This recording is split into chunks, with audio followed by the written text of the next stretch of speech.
Okey, seterusnya kita akan bersama dengan rakan kita Fazri Hisham untuk membincangkan mengenai undang-undang dan hak Sarawak. Mengapa ianya berbeza berbanding dengan di Persekutuan? Terus saja bersama dengan rakan kita di sana untuk Randau Aritok. Silakan Fazri.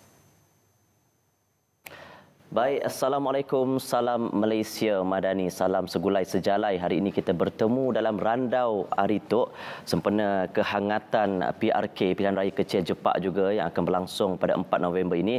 Ketika ini sedang hangat berkempen calon-calon yang bertanding termasuk calon kegemaran iaitu Iskandar Turki menentang dua lagi calon daripada parti tempatan akan menentukan siapakah selepas ini yang akan menerajui Jepak setelah 6 penggal dipimpin oleh Allahyarham Datuk Talib Zulkifli. Pastinya amanah besar akan dipikul oleh calon selepas ini. Jadi apa yang kita akan bualkan selepas ini, apa yang kita akan randaukan selepas ini adalah bagaimana hak-hak rakyat Sarawak itu terutama yang termaktub di dalam MA 63 akan dan sedang dituntut oleh Kerajaan Negeri Sarawak dan bagaimana ia akan memberi manfaat kepada rakyat di Sarawak di mana jua termasuklah di Bintulu, termasuk di Jepak.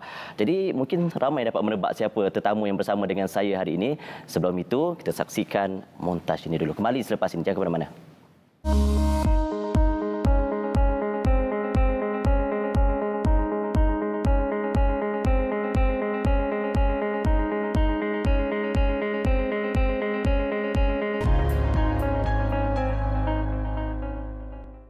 Baiklah, seperti yang saya janjikan, saya tidak keseorangan di studio hari ini dalam Randau Aritok. Bersama dengan saya, pasti ramai dapat meneka, Timbalan Menteri di Jabatan Premier Undang-Undang MA 63 dan Hubungan Negeri Persekutuan.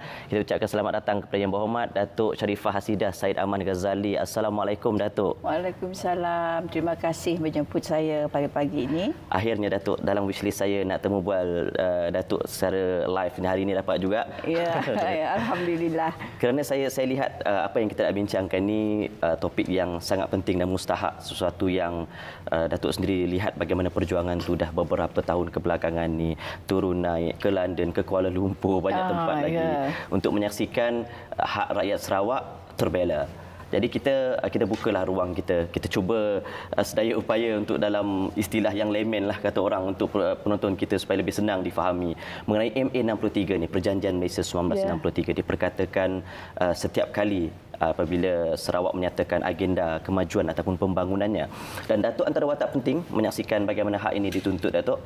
Jadi buat setakat inilah kita lihat antara tuntutan-tuntutan utama yang berjaya dipenuhi dan apa langkah susulan selepas ini yang dapat rakyat Sarawak saksikan, Datuk. Ya, dalam kita nak menuntut hak-hak kita di bawah MA 63 ini, saya ingin menyatakan sedikit sejarah ini. Apabila Perjanjian Malaysia ini ditandatangani, dia dibaca bersama dengan satu laporan yang dinamakan IGC Report.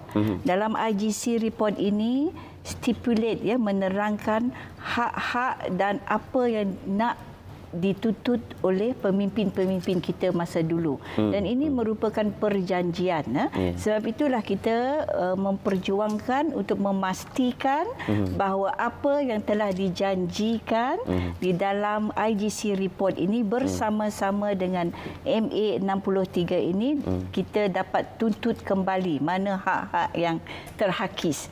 Dan perjuangan ini kita teruskan dan antara alhamdulillah setakat ini banyak hak-hak kita yang telah dapat kita kembalikan.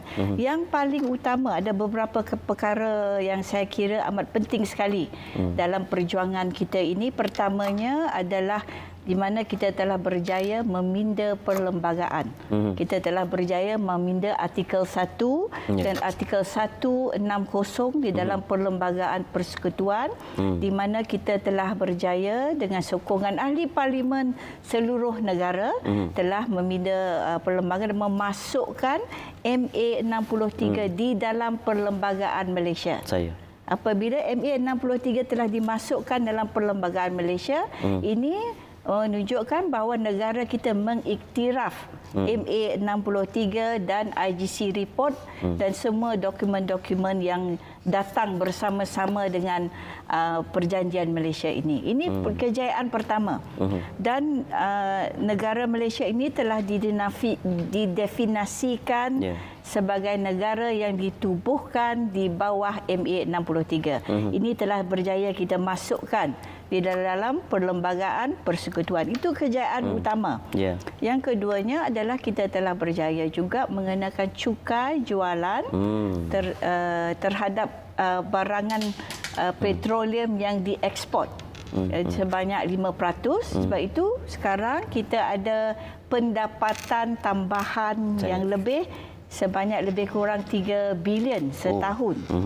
Berhasil daripada cukai jualan yang kita kenakan terhadap Petronas. Ini kejayaan yang paling utama. Dengan kejayaan ini, maka kita dapat pendapatan tambahan, additional revenue. Dan setakat ini tiap tahun kita terima. Dan ini kita gunakan untuk membantu pembangunan negeri Sarawak. Terutama pembangunan infrastruktur, jalan-jalan, jambatan, termasuk dekat kawasan Jepak ni. Betul. Jambatan Kemena yang kita buat, semua ini menggunakan dana yang ada pada negeri Sarawak. Dan dengan dana tambahan ini, maka dapat kita membangunkan negeri Sarawak dan digunakan untuk rakyat Sarawak. Itu yang tuntutan kedua. Yang ketiganya, kita juga berjaya masukkan orang Sarawak kita tu dalam lembaga hasil dalam negeri.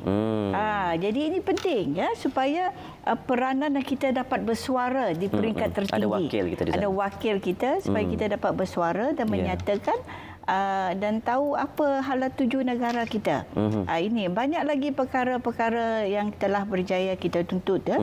Dan perkara pentadbiran administrative devolution, kita panggil penurunan kuasa pentadbiran. 13 perkara pentadbiran telah diturunkan kepada negeri Sarawak. Dan ini banyak kejayaan yang kita capai, dan ini akan kita teruskan. Dan yang utamanya adalah kita harap yang seperti kita semua tahu, Yang Amat Berhormat Perdana Menteri dalam semasa Hari Malaysia telah menyatakan bahawa segala yang telah dijanjikan dalam MA63 ini akan ditunaikan secara berperingkat-peringkat, dan ini alhamdulillah merupakan satu komitmen daripada Yang Amat Berhormat Perdana Menteri untuk mengiktiraf dan melaksanakan apa yang telah dijanjikan dalam apabila kita menandatangani perjanjian Malaysia 63 ini. Ya Datuk, ini bukan sesuatu yang baru. Kalau kita lihat MA63 ini bukanlah tuntutan yang baru kita buat semalam atau 2-3 tahun lepas. Sudah lama termaktub, cuma kita menjalankan tuntutannya sahaja pada hari ini.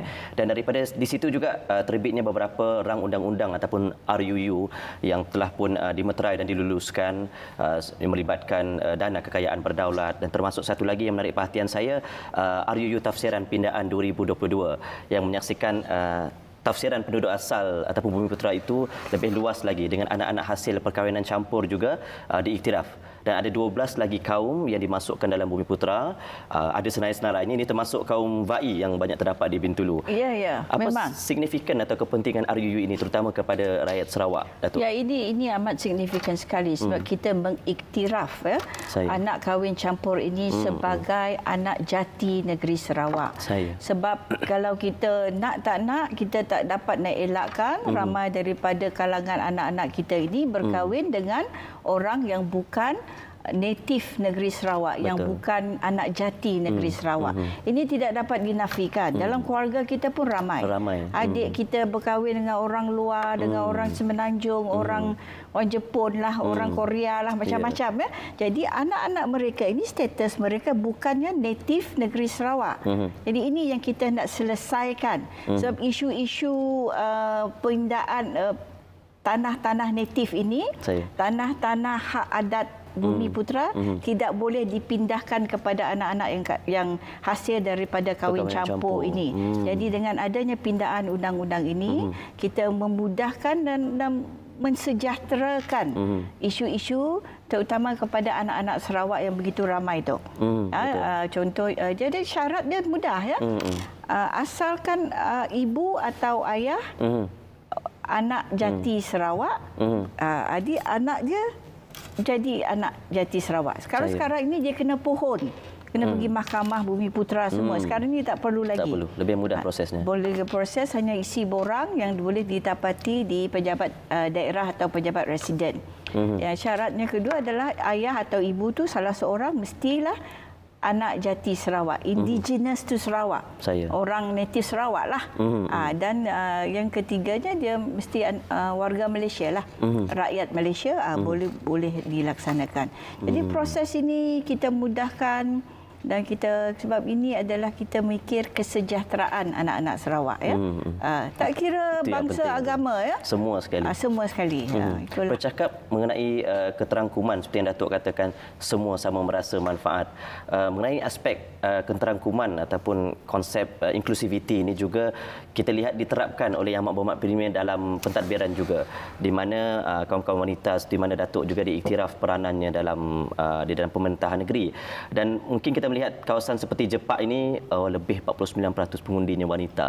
Jadi pemerkasaan wanita itu saya lihat agak mustahak dan penting juga peranannya di dalam pembangunan kawasan seperti Jepak. Komen Datuk mengenai pemerkasaan wanita dalam kemakmuran sesebuah negeri itu, Datuk?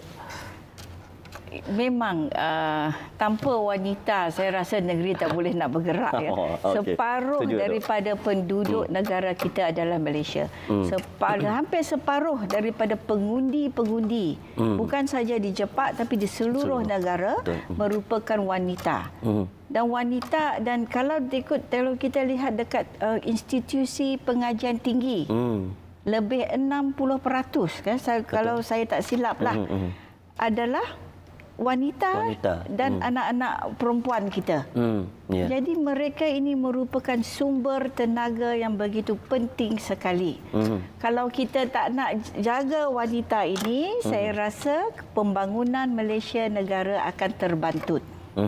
Jadi yang penting kita kerjasama berganding bahu dengan kaum lelaki lah. Memang kita rasa lelaki penting juga, takkan lelaki tak ada kot. Jadi kita lelaki dan wanita harus diberi peluang dan akses kepada semua peluang dengan saksama. Kita ada peluang sama-sama. Yang penting orang itu ada qualification. Tak kira lelaki, tak kira wanita, kalau mereka boleh, bagi peluang kepada mereka. Kalau seorang wanita itu peguam yang baik, bagi peluang kepada dia. Yang penting dia layak. Kalau dia seorang pemimpin yang baik, bagi peluang kepada dia. Jangan lihat gender. Jadi ini yang penting. Sebab kalau kita dah lihat gender, kalau kita tak inklusif, maka negara akan rugi. Bukan saja dari sudut gender wanita lelaki, dari semua segi. Kita kena inklusif. Dan wanita boleh. Fazril? Jelas. Wanita boleh. Jelas terbukti. Kalau lelaki boleh buat, wanita pun boleh. Jadi sebab itu saya yakin kita boleh berganding bahu, lelaki dan wanita, sama taraf, sama status sama, boleh bergerak bersama untuk memajukan negeri Sarawak. Baik Datuk, kita pun dah menghampiri randau kita di penghujung sudah, Datuk, tak terasa masa kita berlalu. Baik, untuklah kita katakan kepada pengundi-pengundi atau penduduk di Jepak secara amnya, apa yang Datuk boleh titipkan sedikit pesanan kepada mereka menjelang hari besar mereka nanti, Datuk? Ya, saya ingin menyeru kepada pengundi-pengundi di Jepak untuk turun beramai-ramai mengundi pada 4 hari bulan ini, dan jangan lepaskan peluang demokrasi kita ini. Perlu untuk kita bersama-sama menentukan siapa yang akan membawa Jepak ke arah lebih pembangunan. Pilihlah yang orang yang dapat membangunkan Jepak lagi dan dapat terus memastikan kesejahteraan kita di kawasan N67 Jepak ini. Ini harapan saya lah.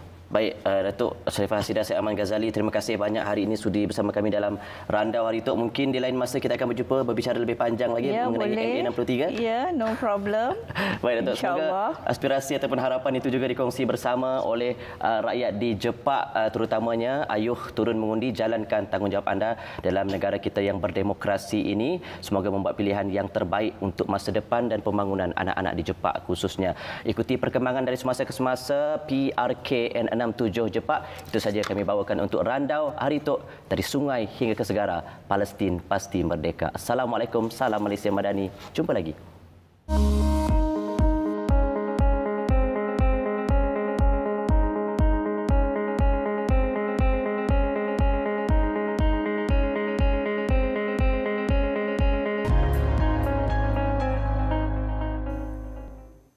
Terima kasih Fazri Hisham untuk Randau Hari Tok.